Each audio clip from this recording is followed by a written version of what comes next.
প্রিয় দিনী ভাই ও বোন, আজ পবিত্র আশুরার দিন চলছে। 2 রাকাত নামাজ আজকের দিনে এবং রাতে যে কোনো সময় যে কোনো আমার মা বোন, আমার মুসলিম ভাই শরীরটা পবিত্র রেখে গোসল করে অজু করে পবিত্র জামা কাপড় পরে 2 রাকাত নামাজ যদি আজকের আশুরার দিনে পড়ে তারপর নামাজ শেষ করে হাত তুলে আল্লাহর কাছে আপনি যা চাইবেন। 1 নম্বরে যদি আল্লাহর কাছে বলেন আল্লাহ গুনাহ মাফ করে দেন, হাত নামানোর আগেই আল্লাহ তাআলা গুনাহ মাফ করে দিবেন। আল্লাহ ওয়াদা করেছেন নবীর সাথে, আশুরার দিনে যারা নামাজ পড়ে আল্লাহর কাছে তওবা করবে, আল্লাহর কাছে গুনাহ মাফ চাইবে, আল্লাহ তাদের সব গুনাহ, জানার গুনাহ হোক, বেবিচারী গুনাহ হোক, কবিরা গুনাহ, সগীরা গুনাহ, রাতের দিনের গোপন প্রকাশ্য সব গুনাহ আল্লাহ রাব্বুল আলামিন মাফ করে দিবেন। আল্লাহ তাআলা সে সৌভাগ্য আপনাকে নসিব করবেন।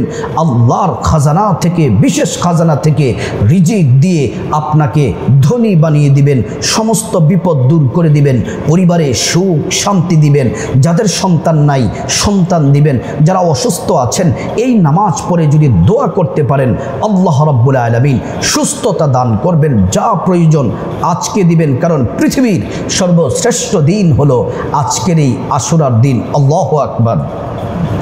আল্লাহ রাব্বুল আলামিন এই আশুরার দিন সম্পর্কে কোরআন আল কারীম আল্লাহ রাব্বুল আলামিন বলছেন, ইন্না ইদ্দাতাশ শুহুরি ইনদাল্লাহি 12 শাহরান ফি কিতাবিল্লাহ ইয়াওমা খালাকাস সামাওয়াতি ওয়াল আরদা মিনহা আরবাআতুন হুরুম।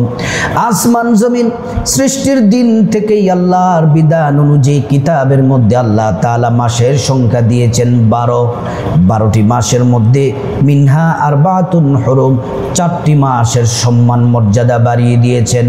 1 নম্বর রজব, 2 নম্বর জিলকদ, 3 নম্বর জিলহজ, 4 নম্বর মুহররম। এই মুহররমের আজকে 10 তারিখ আশুরার দিন। এই আশুরার দিনের কারণে রব্বুল আলামিন এই মুহররম মাসের মর্যাদা বাড়িয়ে দিয়েছেন। সুবহানাল্লাহ। মূল আলোচনায় যাওয়ার আগে আজকে আশুরার দিনে 2025 সালে 6 জুলাই, আজ রবিবার, আজকে আশুরার দিন চলছে। আমার মা বোন ও আমার মুসলিম ভাই যারা আপনারা আশুরার রোজা আমরা রাখতে পেরেছি, আসুন একবার দিল থেকে মহান মালিকের আল্লাহ রাব্বুল ইজ্জতের দরবারে শুকরিয়া আদায় করি। সবাই একবার পড়ে নেই আলহামদুলিল্লাহ। আল্লাহ তাআলা আমাদেরকে এই আশুরার রোজা রাখার তৌফিক দিয়েছেন, আবারও পড়ুন আলহামদুলিল্লাহ। এই যে কষ্ট করে রোজা রাখলেন, কি পুরস্কার আল্লাহ তাআলা রেখেছেন জানলে অবাক হবেন। আল্লাহ রাসূল হাদিসের মাধ্যমে জানিয়ে দিয়েছেন, সিয়ামু ইয়াউমিন আশুরা ইন্নী আহতাসিবু আলাল্লাহ আইয়ুকাফিরু সানাতাল্লাতী ক্বাবলা। দুনিয়ার মানুষ যারা আশুরার রোজা রাখবে, আজকে যারা রেখেছেন আমার মা বোনেরা, মুসলিম ভাইয়েরা, আমাদের পূর্ববর্তী যত বছর আমরা হায়াত পেয়েছি, আমাদের হায়াতের জিন্দেগির মধ্য থেকে 1 বছরে যত গুনাহ আছে 1 বছরের সব গুনাহ আল্লাহ মাফ করে দিয়েছেন। আল্লাহু আকবার, আল্লাহু আকবার। প্রিয় দিনদার ইমানদার মুসলিম ভাই ও বোন, রোজার ব্যাপারটা জানলাম, কিন্তু মুহররমের আজকের এই আশুরার দিনটা কেন দামি, কেন এত মর্যাদা, কেন তার ফজিলত, এটা তো আমাদের জানা সকলের উচিত, আবশ্যক। কারণ এই দিনে আমরা ইবাদত করব, রোজা রেখেছি, কেন দিনটির দাম হলো শুনতে হবে। ধৈর্য সহকারে শুনুন, তারপরে আমরা সেই নামাজের কথা বলে দিব, নিয়মটি বলে দিব, নিয়ত বলে দিব। তারপর নামাজ শেষ করে মুনাজাতে যেই দোয়াটি পড়বেন সেই দোয়াটিও জানিয়ে দিব। কপাল খুলে যাবে যদি ভিডিওটি দেখতে পারেন। প্রিয় দিনদার ইমানদার মুসলিম ভাই ও বোন, এই মুহররম মাসের 10 তারিখ আজ আশুরার দিনটি কেন দামি, কেন দামি? রাসূল করিম সাল্লাল্লাহু আলাইহি ওয়াসাল্লামের জান্নাতি জবান মুবারকে বলেছেন, ও দুনিয়ার মানুষ শুনে নাও, এই মুহররমের 10 তারিখ আশুরার দিনে আল্লাহ রাব্বুল ইজ্জাতুল জালাল আসমান জমিন সৃষ্টি করেছেন। শুধু তাই নয়, পৃথিবীর সর্বপ্রথম মানুষ আমাদের আদি পিতা হযরতে আদম আলাইহিস সালামকে আল্লাহ রাব্বুল আলামিন সৃষ্টি করেছেন। আল্লাহু আকবার। আদম আলাইহিস সালামকে যখন জান্নাতে প্রবেশ করিয়েছেন, জান্নাতে প্রবেশ করানোর পরে জান্নাতে একটি ভুল করলেন।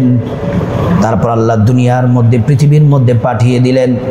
এই দুনিয়ার মধ্যে এসে 300 বছর তওবা করলেন, কান্না করলেন। 300 বছর পরে যে দিনে আল্লাহ তাআলা তওবা কবুল করেছিলেন, দিনটি ছিল মুহররমের 10 তারিখ আশুরার দিন। এই যে আজকে আশুরার দিন চলছে, আশুরার দিন। আল্লাহু আকবার। শুধু তাই নয়, হযরতে নূহ আলাইহিস সালাম আল্লাহ তাআলা তার কওমের নিকট তাওহীদের দাওয়াত দেওয়ার জন্য বললেন। নূহ পয়গম্বর যখন কওমকে তাওহীদের দাওয়াত দিচ্ছেন, তারা তাওহীদের দাওয়াত কবুল করছে না, সীমালঙ্ঘন করতে শুরু করলো। আল্লাহর কাছে বিচার দিলেন। আল্লাহ বললেন, নূহ একটি নৌকা বানাও। নৌকা বানানো হলো। আল্লাহ বৃষ্টির পানির মাধ্যমে, বন্যা দ্বারা প্লাবিতের মাধ্যমে তাদেরকে ধ্বংস করে দিলেন। ওই বন্যার পানির উপরে নৌকাটি 40 দিন পর্যন্ত ভাসমান ছিল। 40 দিন পরে যেই পাহাড়ের সাথে লেগেছিল, ওই পাহাড়ের নাম হলো জুদি পাহাড়। আর যেদিন লেগেছিল সেই দিনটি ছিল মুহররমের 10 তারিখ আশুরার দিন। আল্লাহু আকবার। প্রিয় দিনদার ইমানদার মুসলিম ভাই ও বোন, শুধু তাই নয়, আমাদের জাতির পিতা ইব্রাহিম ও খলিলুল্লাহকে নমরুদ অগ্নিকুণ্ডের মধ্যে নিক্ষেপ করলো। আল্লাহ বলছেন, আগুন বারদা ওয়া সালামা, আরামদায়ক হয়ে যাও, ঠান্ডা হয়ে যাও। কিন্তু 40 দিন পর্যন্ত আগুনের মধ্যে ছিলেন। আগুন থেকে মুক্তি যেদিন পেয়েছিলেন, দিনটি ছিল মুহররমের 10 তারিখ আশুরার দিন। আল্লাহু আকবার। শুধু তাই নয়, এই আশুরার দিন কেন এত দামি? হযরতে ইউনূস পয়গম্বর আলাইহিস সালাম মাছের পেটের মধ্যে গভীর সমুদ্রে 40 দিন পর্যন্ত ছিলেন। যেদিন তিনি মাছের পেট থেকে মুক্তি পেয়েছিলেন, সেই দিনটি ছিল মুহররমের 10 তারিখ আশুরার দিন। আল্লাহু আকবার। শুধু তাই নয়, হযরতে আইয়ুব আলাইহিস সালাম, তিনিও পয়গম্বর নবী, অসুস্থ, 18 বছর পর্যন্ত শরীরের মধ্যে পোকায় ধরে আছে, শরীর থেকে পচা গন্ধ বের হয়। তারপর আল্লাহর জিকির থেকে তারা গাফেল হয় নাই। 18 বছর পর্যন্ত অসুস্থ থাকার পরে রব্বুল আলামিন যে দিনে সুস্থ করেছিলেন, দিনটি ছিল মুহররমের 10 তারিখ। এই আশুরার দিন, আজকে আশুরার দিন চলছে।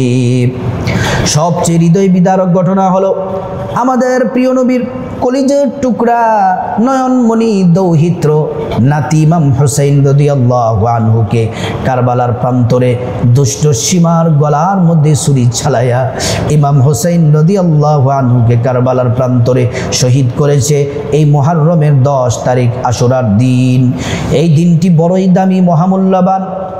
আমার মা বোনেরা ও আমার মুসলিম ভাইরা, আজকে মুহররমের 10 তারিখ আশুরা চলছে। আজকের দিনে অথবা রাতে আপনারা 2 রাকাত নামাজ পড়বেন। নামাজের নিয়মটি আমি বলে দিচ্ছি, মনোযোগ দিয়ে শুনুন। সর্বপ্রথম নামাজ পড়ার জন্যে আপনাকে উত্তমভাবে অজু করা লাগবে। নবীর তরিকায় অজু করার শুরুতে পড়ে নেবেন বিসমিল্লাহির রহমানির রহিম।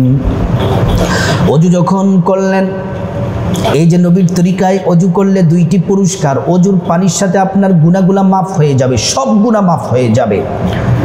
তারপর হাসরের ময়দানে আল্লাহ রাব্বুল আলামিন অজুর অঙ্গ প্রত্যঙ্গগুলোর মধ্যে নূর দিয়ে দিবেন, নূরে চমকাতে থাকবে। প্যারা নবীজি সাল্লাল্লাহু আলাইহি ওয়াসাল্লাম দেখেই চিনে ফেলবেন, আল্লাহর কাছে নিয়ে যাবেন, সুপারিশ করে আল্লাহর জান্নাতে আপনাকে পৌঁছে দিবেন। আমার মা বোনেরা, মুসলিম ভাইরা, অজু করা শেষ, এবার পশ্চিম আকাশের দিকে তাকিয়ে কালিমে শাহাদাত এভাবে বলবেন, আশহাদু আল্লা ইলাহা ইল্লাল্লাহু ওয়াহদাহু লা শারীকা লা ওয়া আশহাদু আন্না মুহাম্মাদান আবদুহু ওয়া রাসূলুহু। কালিমে শাহাদাত পড়লে কি হবে বলতে পারেন? কালিমে শাহাদাত যারা পড়বে আল্লাহ তাআলা জান্নাতের ফেরেশতাদেরকে বলেন, জান্নাতের সব গেটগুলা খুলে দাও, জান্নাতের দরজাগুলা খুলে দাও। আমার বান্দারা যে দরজা দিয়ে জান্নাতে প্রবেশ করতে মনে চায় ওই দরজা দিয়ে আজকে জান্নাতে প্রবেশ করবে, আর জান্নাতের নাজ নেয়ামত তারা ভোগ করবে। আল্লাহু আকবার। তারপরে পবিত্র জায়নামাজ বিছিয়ে নেবেন, পবিত্র জায়নামাজ বিছিয়ে তারপর নামাজের জন্য দাঁড়িয়ে যাবেন। আমার মা বোন, শরীরটা যেন পবিত্র থাকে, জামা কাপড়, নামাজের জায়গা, জায়নামাজ যেন পবিত্র থাকে, তারপর নামাজের জন্য দাঁড়িয়ে যাবেন। অনেক মা বোন প্রশ্ন করতে পারেন যে হুজুর, আমরা তো অসুস্থ, মাসিক চলতেছে, হায়েজ চলতেছে, কারণ হায়েজ চলা অবস্থায় নামাজ পড়া নিষেধ, আমরা কি করব? আপনারা নামাজ পড়বেন না, নামাজ পড়বেন না, নামাজ পড়া ছাড়া নামাজের পরে যে আমলটি বলবো সেটি করলেই আপনারাও আমল হয়ে যাবে, আপনারাও পেয়ে যাবেন। কিন্তু যারা সুস্থ আছেন, যারা ভালো আছেন, আপনারা অবশ্যই নামাজটি পড়ে করলে উত্তম হবে। নামাজের নিয়তটি এভাবে, আমি আল্লাহর সন্তুষ্টির জন্যে 2 রাকাত আশুরার নামাজের নিয়ত করছি। এই নামাজটি কেন পড়বেন? এই নামাজটি কে পড়েছিল? আপনি কেন পড়বেন? শুনে নেন। মুহররমের 10 তারিখ আশুরার দিন নবীজির কলিজার টুকরা নাতি, জান্নাতের যুবকদের সর্দার ইমাম হুসাইন রাদিয়াল্লাহু আনহুকে সীমার যখন গলার মধ্যে ছুরি চালাবে, ইমাম হুসাইন ডেকে বলল, সীমার, আমাকে শহীদ করে দাও। আমার কোনো আক্ষেপ নাই, কষ্ট নাই, আমি আনন্দিত, কারণ আমি বাতিলের সাথে আপোষ করতে পারবো না, অন্যায়ের সাথে কোনো আপোষ চলবে না, কিন্তু আমাকে একটু সময় দাও, আমি আল্লাহ পাকের সন্তুষ্টির জন্য 2 রাকাত নামাজ পড়তে চাই। জানে এখন শহীদ হবে, তারপরেও নামাজ ছাড়ে নাই। 2 রাকাত আল্লাহর সন্তুষ্টির জন্য নামাজ পড়েছেন। আল্লাহ রাব্বুল আলামিন অত্যন্ত খুশি হয়ে গেলেন। আমার মা বোনেরা, এবার নামাজের নিয়তটা আরেকবার বলে দেই। এভাবে দাঁড়িয়ে যাবেন, দাঁড়িয়ে বলবেন, আমি আল্লাহর সন্তুষ্টির জন্যে 2 রাকাত সালাত, 2 রাকাত আশুরার নামাজ আদায় করতেছি। বাস বাংলাতে বললে হয়ে যাবে। তারপর আল্লাহু আকবার বলে নিয়ত করে ফেলবেন। প্রথম রাকাতে, ভালো করে শুনুন, প্রথম রাকাতে আলহামদু সূরার পরে 10 বার সূরা ইখলাস পড়বেন। কুল হুয়াল্লাহু আহাদ, কুল হুয়াল্লাহু আহাদ, আল্লাহুস সামাদ, লাম ইয়ালিদ ওয়া লাম ইউলাদ ওয়া লাম ইয়াকুল লাহু কুফুয়ান আহাদ। 10 বার সূরা ইখলাস প্রথম রাকাতে পড়বেন। তারপর রুকু সিজদা দিয়ে প্রথম রাকাত কমপ্লিট করবেন। দ্বিতীয় রাকাতের জন্য দাঁড়িয়ে যাবেন। দ্বিতীয় রাকাতেও আলহামদু সূরার পরে 10 বার সূরা ইখলাস, কুল হুয়াল্লাহু আহাদ পড়বেন। তারপরে রুকু সিজদা দিয়ে বৈঠক দিবেন, তাশাহুদ পড়বেন, দুরূদ শরীফ পড়বেন, দোয়ায়ে মাসুরা পড়ে ডান দিকে বাঁ দিকে সালাম ফিরানোর মাধ্যমে নামাজ শেষ করবেন। নামাজ শেষ করার পরে আমার মা বোনেরা, এবার যে আমলটি করবেন বড়ই দামি, আজকের দিনের শ্রেষ্ঠ আমল, আশুরার দিনের শ্রেষ্ঠ আমল, সেটি হলো সর্বপ্রথম 11 বার ইস্তেগফার পড়বেন। 11 বার ইস্তেগফার যদি পড়তে পারেন কি হবে? আল্লাহ কোরআনের মধ্যে জানিয়েছেন, 1 নম্বরে জীবনে যত গুনাহ আছে সব গুনাহ আল্লাহ রাব্বুল আলামিন মাফ করে দিবেন। 2 নম্বরে টাকা পয়সা, ধন দৌলত, রিজিক, খাবার দাবার দিয়ে ধনী বানিয়ে দিবেন। 3 নম্বর নেক সন্তান দান করবেন। 4 নম্বর জান্নাতে প্রবেশ করাবেন। 5 নম্বর জান্নাতের নহর থেকে শরবত পান করাবেন। তারপরে 11 বার দুরূদ শরীফ পড়বেন, ছোট্ট দুরূদ, সাল্লাল্লাহু আলাইহি ওয়াসাল্লাম ওয়াসাল্লাম সাল্লাল্লাহু আলাইহি ওয়াসাল্লাম সাল্লাল্লাহু আলাইহি ওয়াসাল্লাম 11 বার যদি দুরূদ শরীফ পড়েন কি লাভ হবে? আল্লাহর নবী বলছেন একবার দুরূদ পড়লে 10টি গুনাহ সাথে সাথে মাফ হয়ে যায়, 10টি নেকি পাওয়া যায়, 10টি মর্যাদা আল্লাহ পাক বাড়িয়ে দেন। আল্লাহু আকবার। শুধু তাই নয়, আপনি যে দুরূদ শরীফ পড়লেন 11 বার, রাসূল করিম সাল্লাল্লাহু আলাইহি ওয়াসাল্লাম হাশরের ময়দানে আপনাকে শাফায়াত করবেন। নবীজি আপনাকে ধরে হাউজে কাউসারের নহরের সামনে নিয়ে এসে নিজ হাতে হাউজে কাউসারের পানি পান করাবেন। তারপরে নিরাপদে আপনাকে আল্লাহর জান্নাতে পৌঁছে দিবেন। আল্লাহু আকবার। প্রিয় দিনদার ইমানদার মুসলিম ভাই ও বোন, এটা পড়ার পরে তারপরে 10 বার সূরা ইখলাস পড়বেন। কুল হুয়াল্লাহু আহাদ আল্লাহুস সামাদ লাম ইয়ালিদ ওয়া লাম ইউলাদ ওয়া লাম ইয়াকুল লাহু কুফুয়ান আহাদ। 10 বার সূরা ইখলাস পড়ার পরে তারপরে আজকের শ্রেষ্ঠ একটি জিকির, শ্রেষ্ঠ একটি দোয়া, এই দোয়াটি হলো সুবহানাল্লাহি ওয়া বিহামদিহি সুবহানাল্লাহিল আযীম। আবার বলুন আমার সাথে, সুবহানাল্লাহি ওয়া বিহামদিহি সুবহানাল্লাহিল আযীম সুবহানাল্লাহি ওয়া বিহামদিহি সুবহানাল্লাহিল আযীম। 100 বার পড়বেন। 100 বার পড়লে কি হবে? আল্লাহ রাব্বুল আলামিন আপনার জীবনের সব গুনাহগুলো মাফ করে দিবেন। আপনার গুনাহ যদি সাগরের ফেনা পরিমাণ হয়, পাহাড় পরিমাণ হয়ে থাকে, আসমান পরিমাণ যদি আপনার গুনাহ হয়ে থাকে, রব্বুল আলামিন আপনার জিন্দেগীর সব গুনাহগুলো মাফ করে দিবেন। তারপরে আবার 11 বার দুরূদ শরীফ পড়বেন সাল্লাল্লাহু আলাইহি ওয়াসাল্লাম সাল্লাল্লাহু আলাইহি ওয়াসাল্লাম। এই দুরূদ শরীফ পড়লে কি হবে? মাহজুবুন মুআল্লাকুন বাইনাস সামাই ওয়াল আরদ। দুরূদ শরীফ না পড়লে সমস্ত দোয়া ইবাদত আসমানে ঝুলে থাকে। দুরূদ শরীফ পড়ার সাথে সাথে দোয়া ইবাদত আল্লাহর কাছে কবুল হয়ে যায়। আল্লাহু আকবার।